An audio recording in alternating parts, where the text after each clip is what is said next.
నమస్తే అమ్మా. నమస్తే సార్. నెక్స్ట్ ఆంధ్రాలో ఎలక్షన్స్ వస్తున్నాయి కదా, ఏ పార్టీ వస్తుంది అనుకుంటున్నారు? వైఎస్ఆర్ వస్తుందని అనుకుంటున్నాను. ఎందుకనమ్మా?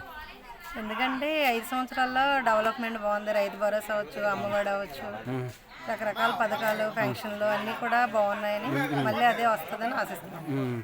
మరి అభివృద్ధి పరంగా ఏమన్నా చేశారమ్మా కార్యక్రమాలు? అభివృద్ధి పరంగా బాగానే ఉందని అనిపిస్తుంది.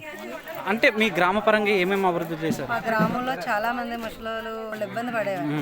అదే పెన్షన్ వల్ల ఎవరి మీద ఆధారకుండా వాళ్ళ భవిష్యత్తు ఏదో వాళ్ళు బతుకుతున్నారో అది బాగా నచ్చింది. మరి సంక్షేమ పరంగా చూసుకుంటే జగన్ గారు ఇస్తా అన్నారు, కానీ బాబు గారు వస్తే ఇంతకన్నా ఎక్కువ ఇస్తా అంటున్నారు. ఎలా ఉంటుంది అంటారు? ఏమండి వాళ్ళు ఇస్తారో లేదో, ఉన్నదాంతో ఇప్పుడైతే హ్యాపీ. ఇది ఇలా ఉంటే చాలని అనుకుంటున్నాను. అభివృద్ధి పరంగా చూసుకుంటే మీ ఊళ్ళో స్కూల్స్ ఏమన్నా డెవలప్ చేశారమ్మా? స్కూల్స్ బాగా డెవలప్మెంట్ అయ్యాయి. ఇన్నాళ్ళు బయట ఊళ్ళో ఉదయం అంతా కష్టపడి వచ్చి డబ్బులతో పిల్లలు చదివించుకోవడం చాలా ఇబ్బంది అయ్యేది.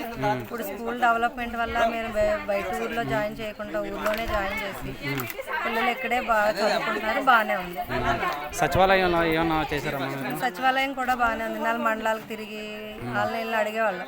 ఇప్పుడు అలా లేకుంటే వాలంటీర్ల వల్ల సచివాలయంకి వెళ్ళి మాకు ఏదైనా కావాల్సింది అక్కడ అడిగి మా పనులు మేము దూరంగా వెళ్ళకుండా సచివాలయం వల్ల బాగానే ఉంది. వాలంటీర్ వ్యవస్థ వల్ల మంచి జరుగుతుందా మీకు? వాలంటీర్ల వల్ల ఏదైనా కావాలంటే వాళ్ళే మాకు అన్ని అందిస్తున్నారు. మరి ఇంతకు ముందు పెన్షన్లు ఇంటికి తెచ్చిచ్చారా మీకు?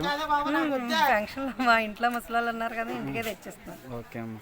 మరి అలాగే ఇప్పుడు పవన్ కళ్యాణ్, చంద్రబాబు నాయుడు, బీజేపీ కలిసి వస్తున్నారు కదా, ఎలా ఉంటుంది అనుకుంటున్నారు?